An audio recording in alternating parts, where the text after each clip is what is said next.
Engineer علی مرزا نے کہا ہے کہ امام حنیفہ آپ کے ماں باپ کو مسلمان نہیں مانتے تھے، آپ صلی اللہ علیہ وسلم کے ماں باپ کو مسلمان نہیں مانتے تھے۔ قطع نظر اس کے کہ امام ابو حنیفہ کی طرف اس بات کی نسبت درست ہے یا نہیں ہے، میرا سوال یہ ہے کہ اگر کوئی نبی صلی اللہ علیہ وسلم کے والدین کو مسلمان مانتا ہے تو اچھی بات ہے، لیکن اگر کوئی نہیں مانتا تو صحیح مسلم کی حدیث ہے کہ صحیح مسلم میں ہے کہ نبی صلی اللہ علیہ وسلم نے فرمایا کہ میں نے اللہ تعالیٰ سے اجازت مانگی اپنی ماں کی قبر کی زیارت کروں تو اللہ نے قبر کی زیارت کی اجازت دے دی، دعا کی اجازت نہیں دی۔ تو صحیح مسلم میں امام مسلم نے اور جتنے بھی حدیث کے راوی ہیں ان سب کو بھی پھر نبی کے ماں باپ کا گستاخ قرار دو کہ انہوں نے یہ روایت نقل کیوں کی ہے، سمجھ رہے ہیں؟ وہ کہ علماء نے اس کی تعویل کی ہے کہ پھر ایسا ہوا ویسا، لیکن بہرحال یہ حدیث تو آ گئی نا، تو اس لیے یہ مسئلہ بھی امت کے درمیان اختلافی ہے۔ باقی ظاہر ہے نبی سے محبت کا تقاضا یہ ہے کہ ہماری زبان سے یہ لفظ نکلنا بڑا مشکل ہے کہ ہم نبی کے ماں باپ کو غیر مسلم قرار دیں، تو محبت میں اگر کوئی نہ غیر مسلم قرار دے یا کسی کی اپنی تحقیق ہے کہ وہ ان کو مسلم قرار دیتا ہے تو ٹھیک ہے، وہ اپنی تحقیق کو مانے۔ لیکن اگر امام ابو حنیفہ نے بالفرض ایسا کہا بھی ہے کہ نبی کے والدین مسلم نہیں تھے تو اس میں گستاخی والا کوئی پہلو نہیں ہے، اس میں گستاخی نہیں قرار دی جا سکتی، کس برا بلا نہیں کہا جا سکتا۔ ابراہیم علیہ السلام نبی کے بعد سب سے بڑا مقام ابراہیم علیہ السلام کا ہے، اور قرآن نے ابراہیم علیہ السلام کے والد کو آزر کو نام بھی لیا اور جگہ جگہ ان کو کافر قرار دیا ہے، خود نبی نے بھی کافر قرار دیا۔ حالانکہ ہمارے نبی کے لیے سب سے زیادہ قابل احترام شخصیت اگر کوئی تھی تو وہ ابراہیم علیہ السلام تھے، کیونکہ آپ ان کی اولاد میں ملت ابیکم ابراہیم، قرآن بار بار کہتے ہیں اپنے باپ ابراہیم کی ملت کو فالو کرو، گو کہ ابراہیم علیہ السلام کا درجہ ہمارے نبی سے کم ہے لیکن باقی تمام پیغمبروں میں سب سے زیادہ۔ تو ہمارے نبی نے ابراہیم علیہ السلام کے والد کو غیر مسلم قرار دیا ہے، تو کیا معاذ اللہ نبی نے ابراہیم علیہ السلام کی گستاخی کی ہے بھائی؟ یا آپ اس بیس پہ معاذ اللہ نبی صلی اللہ علیہ وسلم کی شان میں گستاخی کر سکتے ہیں کہ پیغمبر کے والد کو غیر مسلم قرار دے رہے ہیں؟ حدیث میں آتا ہے کہ ابراہیم علیہ السلام کے والد کو قیامت کے دن لایا جائے گا اور جہنم کی آگ میں ڈالا جائے گا، تو ابراہیم علیہ السلام کہیں گے کہ اے اللہ تو نے مجھے کہا تھا کہ لا تخزنی یوم یبعثون، تو مجھے قیامت میں رسوا نہیں کرے گا، اس سے بڑی کیا رسوائی ہوگی کہ میرے باپ کو آگ میں ڈالا جا رہا ہے۔ تو اللہ تعالیٰ کیا کہیں گے؟ کیا ابراہیم میں نے ایک مشرک پر جنت کو حرام کر دیا ہے۔ تو ابراہیم علیہ السلام کے والد کی شکل کو تبدیل کیا جائے گا تاکہ ابراہیم علیہ السلام کو تکلیف نہ ہو، اور پھر ان کو آگ میں ڈالا جائے گا۔ اللہ ہم سب کو اس آگ سے بچائے۔ تو اسلام میں عمل پر مدار ہے، عمل پر۔ ابو لہب بھی تو نبی کا سگا چچا تھا کہ نہیں تھا؟ قرآن کہہ رہے تبت یدا ابی لہب وتب، ابو لہب کے ہاتھ ٹوٹ جائیں، ہلاک ہو جائے وہ۔ تو یہ تو اسلام کا ایک حسن ہے بھائی، جو ایمان پر پورا اترے گا وہ جنت میں، جو ایمان کے معیار پہ نہیں اترے گا وہ سب کے لیے قانون ہے۔ میں نہیں کہہ رہا کہ نبی کے والدین غیر مسلم تھے، میں تو اس بحث میں پڑھتا ہی نہیں، ہمارا کیا منہ ہے کہ ہم اس بارے میں بحث کریں، لیکن بالفرض اگر امام حنیفہ نے کہہ دیا ہے تو اس پہ گستاخی نہیں بنتی، اس پہ گستاخی نہیں بنتی۔ یہ تو خود حدیث میں، اسی طرح نبی کے والد کے بارے میں حدیث میں آتا ہے، وہ بھی مسلم کی حدیث ہے۔ ایک شخص آیا نبی سے عرض کیا میرے والد کی موت شرک پر ہوئی ہے، شرک پر میری موت ہوئی ہے، تو وہ کہاں ہے؟ آپ نے فرمایا فی النار، آگ میں۔ جب وہ شخص واپس جانے لگا، آپ نے صحابی واپس جانے لگے، آپ نے ان کو بلایا، فرمایا ادھر آؤ، پھر فرمایا ان ابی و ابا کا فی النار، میرے باپ اور تمہارا باپ دونوں آگ میں ہیں۔ یہ صحیح حدیث ہے، تو امام مسلم کو بھی آپ گستاخ قرار دو۔ گو کہ اس حدیث کی بعض لوگوں نے تعویل کی کہ اس میں باپ سے مراد دادا ہیں یا پردادا ہیں، یا یہ اس وقت جب ان پر ایمان نہیں پیش کیا گیا تھا۔ وہ تعویلات کا دروازہ کھلا ہوا ہے، کوئی نبی کے بارے میں تعویل کرے تو اچھی بات ہے، نبی کے والدین کے بارے میں، لیکن کیا ان سب کو آپ گستاخ قرار دیں گے جو جنہوں نے حدیثیں نقل کی ہیں؟ تو یہ بڑی جرت کی بات ہے کہ آپ اتنے بڑے مجتہد کو امام کے لیے آپ اتنے برے الفاظ استعمال کریں۔ میرے والد کا انتقال ہو گیا، ان کے لیے دعا کی درخواست ہے، دل سے دعا اللہ تعالیٰ ان کی مغفرت فرمائے۔ رشتہ دار بول رہے ہیں کہ 40ویں پہ قرآن خوانی کرواؤ اور 2 مہینے کا راشن غریبوں کو دو اور ان کی نماز روزوں کا کفارہ ادا کرو، تو اس میں شریعت کیا کہتی ہے؟ دیکھیں قرآن خوانی یہ تو ثابت نہیں ہے۔ حضرت ابو بکر کا انتقال ہوا تو حضرت عمر نے کوئی قرآن خوانی کی ان کے لیے؟ خیریت؟ حضرت عمر کی شہادت ہوئی تو حضرت عمر کی وفات ہوئی تو شہادت ہوئی تھی تو حضرت عثمان نے کوئی قرآن خوانی کی؟ تو اس لیے اپنے طور پر انڈیویجولی جو بھی میت کے لیے کوئی بھی نیکی کر سکتا ہے کرے، قرآن خوانیاں نہ کریں۔ اور رہا یہ مسئلہ 2 مہینے کا راشن غریبوں کو دو، تو یہ بھی غلط ہے۔ جس نے جو کرنا ہے وراثت تقسیم کریں، پھر جس کا باپ سے جتنا تعلق ہے، جس نے کرنا ہے اپنے طور پہ کرے، اس میں مشورے نہیں دینے چاہیے۔ بعض دفعہ انسان نہیں چاہتا، وہ دباؤ میں آ جاتا ہے۔ جس کو چپکے سے کچھ کھلانا ہے، پلانا ہے، صدقہ کرنا ہے، وہ اپنے طور پر کرے، وہ ساری زندگی پڑی ہے کرتا رہے۔ 2 مہینے کے راشن کی کوئی قید نہیں۔ باقی نماز روزوں کا کفارہ، والد صاحب نے اگر وصیت کی تھی تو 1/3 مال سے کفارہ ادا کیا جائے، اگر وصیت نہیں کی تھی تو میری رائے اس میں یہ کہ کفارہ نہ ادا کیا جائے۔ روزوں کا تو کر دیں وہ تھوڑے سے ہوتے ہیں. نماز کا مسئلہ یہ ہے کہ کئی کئی سالوں کی نمازیں ہوتی ہیں, پوری پوری وراثتیں اس نماز کے کفاروں میں نکل جاتی ہے. تو یہ تو فقہا نے احتیاطاً کہہ دیا کہ نماز کا فدیہ دے دینا چاہیے. تو جب واجب بھی نہیں ہے اور شریعت میں کوئی نص بھی موجود نہیں ہے اور وراثت کی تقسیم کی زیادہ اہمیت ہے شریعت میں, تو اس لیے اب 10 سال کی ابا نے نمازیں نہیں پڑھی, 15 سال سے توبہ استغفار کیا جائے ان کے لیے. علماء مفتیان کرام مسئلہ تو بتا دیتے ہیں کہ بہتر ہے اپنے طور پر اگر کوئی نمازوں کا فدیہ دے دے تو اچھی بات ہے. بھائی کہنے کی حد تک تو یوں کہا جاتا ہے اچھی بات ہے, اولاد پہ دباؤ یہ آتا ہے کہ یار میرے باپ کی نمازیں وہ اٹکا ہوا ہوگا, میں نہ دوں تو یہ غیرت کے خلاف ہے. تو اس لیے میں جب فتویٰ دیتا ہوں تو یہی دیتا ہوں, بھائی بس نمازیں نہیں پڑھی, کوئی وصیت بھی نہیں کی تھی, بس توبہ استغفار کرو, کیونکہ وہ مال تمہارا ہے, تم سارا ہی اڑا دو گے, اڑانا تو نہیں صدقہ کر دو گے. تو شریعت میں یا تو نص ہوتی نا اس بارے میں واضح کہ ایسا کرو, یا ترغیب ہوتی تو ہم دیتے ہیں, کوئی ترغیب نہیں ہے. تو اور وراثت کی ایک ویلیو ہے شریعت کی نظر میں, تو اولادوں پہ اتنا دباؤ آتا ہے, وہ کہتے ہیں یار ہم پہ واجب تو نہیں ہے لیکن ابا کی 10 سال کی نمازیں, تو ہم ایسا نہ ہو ابا قیامت کے دن ابا کو کیا منہ دکھائیں گے ہم, ابا کہے گا یار میرے لیے اتنا تو کر لیتے. تو وہ پھر دباؤ میں آ ہی جاتا ہے انسان, غیرت اور اس کے خلاف سمجھتا ہے. تو شریعت میں جب نہیں ہے کوئی, شریعت نے ہمیں نہیں کہا کہ کسی کی نمازیں رہ جائیں تو آپ اس کے لیے پھر اس کے مرنے کے بعد کفارہ دیں, جب نہیں کہا تو بس اس چیپٹر کو ختم کر دیا جائے. ہاں وصیت کی ہو تو وہ تو ایک تہائی میں پھر نافذ کی جائے گی, وہ تو شریعت کا آرڈر ہے. جب وصیت بھی نہیں کی ہے تو بس پھر نمازوں کا فدیہ دینے کی ضرورت نہیں ہے. ایک ہوتا ہے فقہ الواقع, یعنی پریکٹیکل میں کیا چل رہا ہے, ایک ہوتا ہے کتابوں کا فقہ. کتابوں کی حد تک تو فتویٰ یہی ٹھیک ہے, بھائی دے دیں کیا جا رہا ہے, فرض نہیں ہے لیکن دے دیں ثواب ملے گا. لیکن جب بتایا جاتا ہے نا تو لوگوں پہ بہت بوجھ آتا ہے اس میں, اور لاکھوں لاکھوں روپے ان کے ابا کی نمازوں میں جاتے ہیں. ابا کو چاہیے پڑھ لیتے ہیں نا 10 سال کی نمازیں, اولاد کے پیسوں سے کیوں کر پڑھ لے گئے, نہیں پڑھا تو بس توبہ استغفار کریں. اب تو ابا نے نہیں پڑھی نمازیں تو آپ مرنے کے بعد ان کے لیے گڑ گڑائیں, روئیں, توبہ استغفار کریں, اللہ ہمارے ابا کی نمازوں کو معاف کر دے. تو اللہ کہے گا کہ اگر معاف کرنا ہے تو فدیہ دو, تو آپ کہہ دینا کہ اللہ تو کہہ دیتا فدیہ دو تو میں دے دے, تو نے کیوں نہیں کہا, تو نے کیوں نہیں کہا. تو اس سے پتہ چلتا ہے انشاءاللہ اب وہ توبہ استغفار سے امید ہے کہ شاید معاف ہو جائیں, امید ہی کی جا سکتی ہے, یقینی فتویٰ تو نہیں دیا جا سکتا. تو اس لیے والدین جب دنیا سے چلے جائیں تو اگر تھوڑی سی نمازیں ہیں نا 4 دن کی 2 دن کی تو ٹھیک ہے دے دیں, نہیں ہے زیادہ نمازیں تو چھوڑ دیں, بس اس کی فکر چھوڑ دی جائے, بس توبہ استغفار کریں, اس کی فدیے کی فکر نہ کریں. اگر خدا کا وجود ہے تو پھر دنیا میں اتنا ظلم و ستم ہو رہا ہے, غزہ میں بچے مر رہے ہیں, طاقتور غریبوں کا استحصال کر رہا ہے, تو وہ مداخلت کیوں نہیں کرتا, سامنے کیوں نہیں آتا؟ مداخلت ہے تو اس کی, تبھی تو اس نے کہا لا تحسبن اللہ غافلا عما یعمل الظالمون, ظالم جو کر رہے ہیں اللہ کو غافل مت سمجھو, یہ مداخلت کی ہے اللہ نے, تبھی تو یہ آیتیں نازل کی ہیں. یہ اشکال وہ لوگ کر سکتے ہیں جو قرآن کو مانتے نہیں ہیں.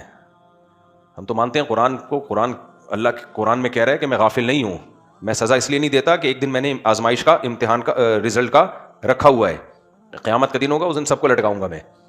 سوال ان لوگوں سے ہونا چاہیے جو خدا کو نہیں مانتے, جو خدا کو نہیں مانتے وہ ظالم کو اور مضبوط کر رہے ہیں, کرتا رہے کوئی پوچھنے والا نہیں ہے, سمجھ رہے ہیں؟ جو خدا کو مانتے ہیں نا وہ تو پھر بھی ڈر کے ظلم چھوڑ دیتے ہیں کہ یار اللہ کو جواب دینا ہے. تو اگر خدا کا انکار ہونا تو دنیا میں ظلم کم نہیں ہوگا, اور زیادہ بڑھ جائے گا. بہت سارے ظلم اس چکر میں ہو رہے ہیں کہ لوگ خدا کو مانتے ہیں, ان کو پتہ ہے کہ اللہ کو حساب دینا پڑے گا. اپنی مثال دیکھ لو, ہم لوگ بیویوں کے حقوق کیوں ادا کر رہے ہیں؟ اگر خدا کا خوف نہ ہو, خدا کی قسم کوئی میاں اپنی بیوی کا حق ادا نہیں کرے گا. آپ کہہ سکتے ہو انگریز حق ادا کر رہے ہیں, وہ تو خدا کو نہیں مانتے, حق ادا ہی نہیں کر رہے, وہ انہوں نے حق ہی ختم کر دیا بیوی کا. وہ کہتے ہیں بیوی چائے بھی اپنے خرچے پہ پیے گی اور شوہر چائے اپنے خرچے. تو حق کہاں ہے؟ بہت مشکل ہے یار, ایک تو سمجھانا اس زمانے میں دنیا میں بڑا مشکل کام ہے. کسی کو اونٹ کو رکشے میں بٹھانا آسان ہے, کسی کو بات سمجھانا مشکل ہے. دیکھو گورے گاڈ کو نہیں مانتے نا, مانتے ہیں ایسی فارمیلٹی کے طور پہ, گو مائی گاڈ اس ٹائپ کا مانتے ہیں, اس سے زیادہ نہیں مانتے. تو اس لیے انہوں نے حقوق ہی ختم کر دیے ہیں, نہ اولاد کا حق ہے, نہ بیوی کا حق ہے, نہ ماں باپ کا حق ہے. سارے حق مارکیٹ سے کیا کر دیے شارٹ. بیوی کا کوئی حق ہی نہیں ہے, نہ عورت پہ شوہر کا کوئی حق ہے. وہاں ہمارے یہاں تو حقوق ہیں بھائی. میاں پہ حق کیا ہے؟ میاں کا حق ہے سارا خرچہ کون اٹھائے گا؟ میاں.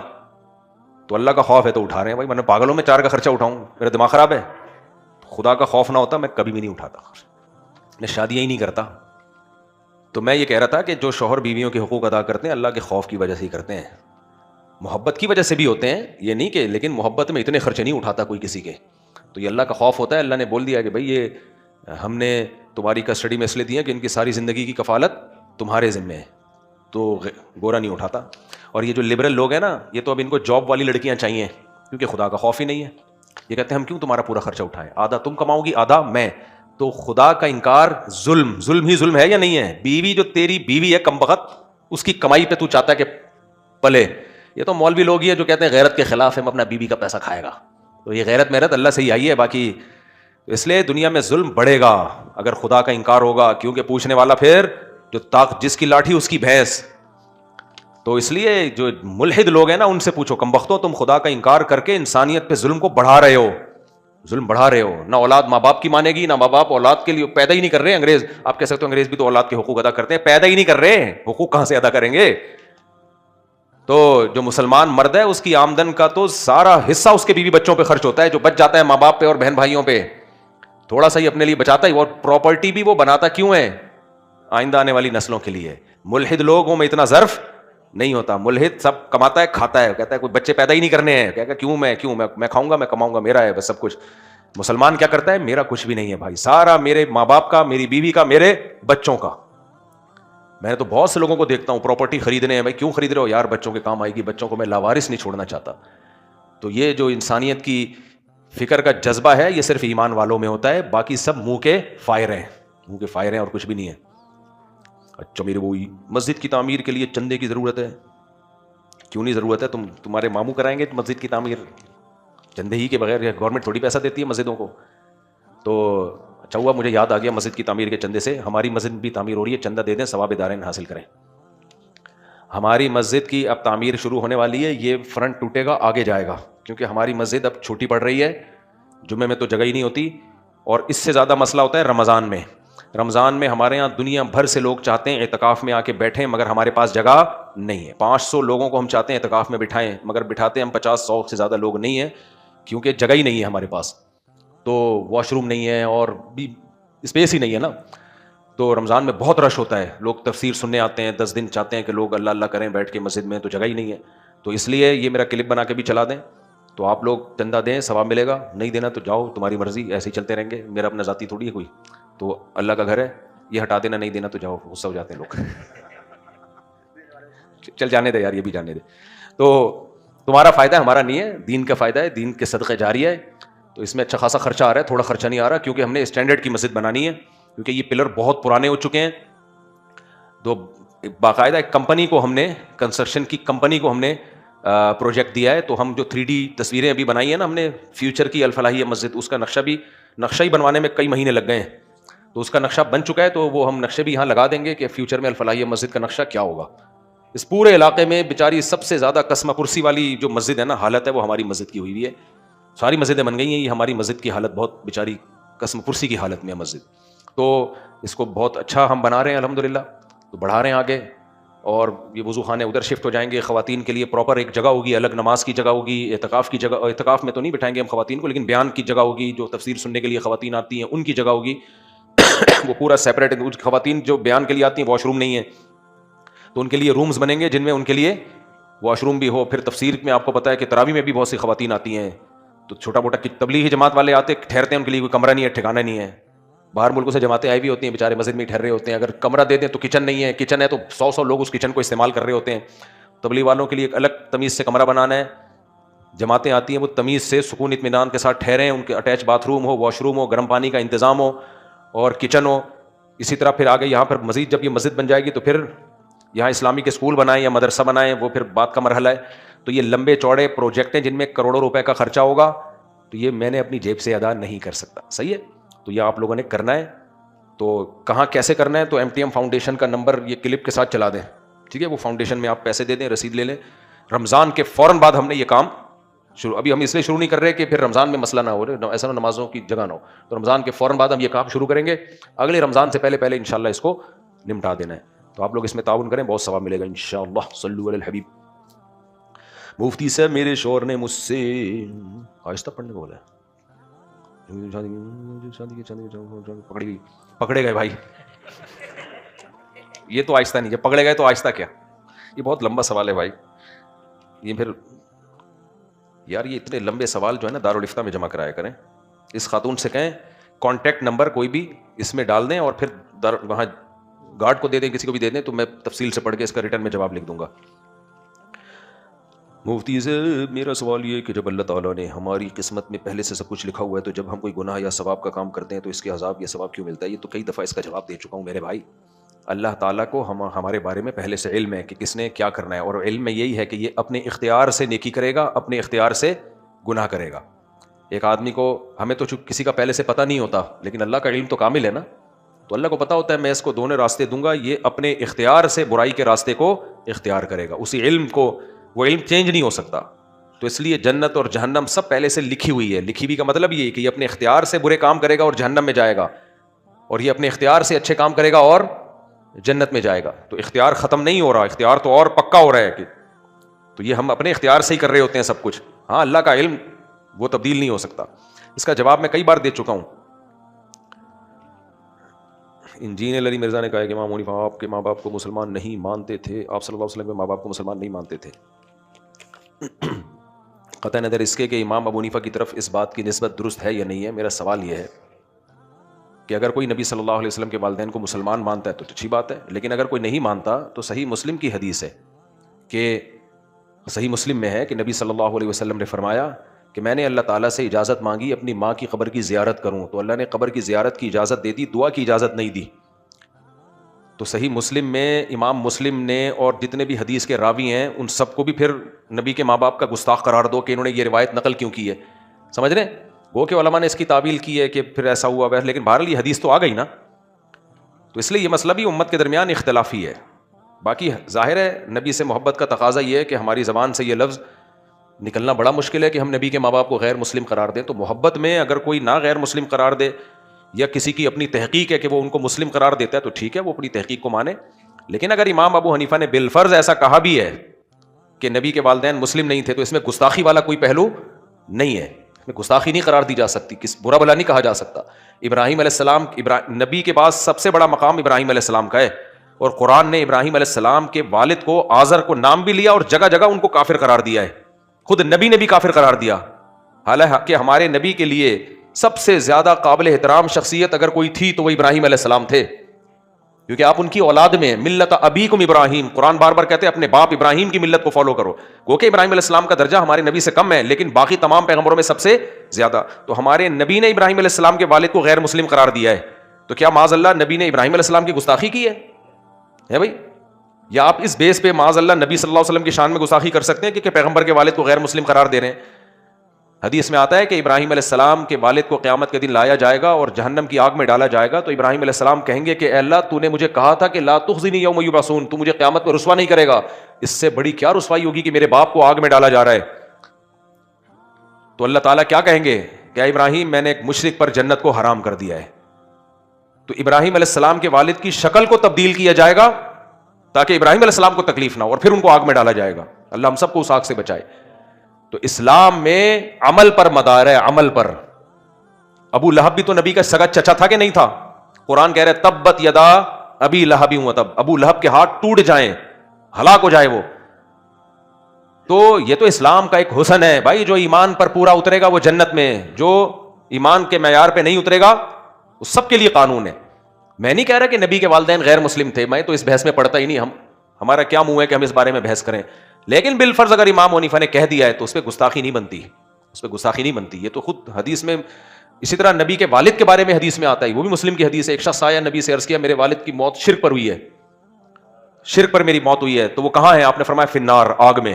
جب وہ شخص واپس جانے لگا، آپ نے، صحابی واپس جانے لگے، آپ نے ان کو بلایا، فرمایا ادھر آؤ، پھر فرمایا ان ابی و ابا کا فی النار، میرے باپ اور تمہارا باپ دونوں آگ میں ہیں۔ یہ صحیح حدیث ہے، تو امام مسلم کو بھی آپ گستاخ قرار دو۔ گو کہ اس حدیث کی بعض لوگوں نے تعویل کی کہ اس میں باپ سے مراد دادا ہیں یا پردادا ہیں، یا یہ اس وقت جب ان پر ایمان نہیں پیش کیا گیا تھا، وہ تعویلات کا دروازہ کھلا ہوا ہے، کوئی نبی کے بارے میں تعویل کرے تو اچھی بات ہے، نبی کے والدین کے بارے میں، لیکن کیا ان سب کو آپ گستاخ قرار دیں گے جو جنہوں نے حدیثیں نقل کی ہیں؟ تو یہ بڑی جرت کی بات ہے کہ آپ اتنے بڑے مجتہد کو امام کے لیے آپ اتنے برے الفاظ استعمال کریں۔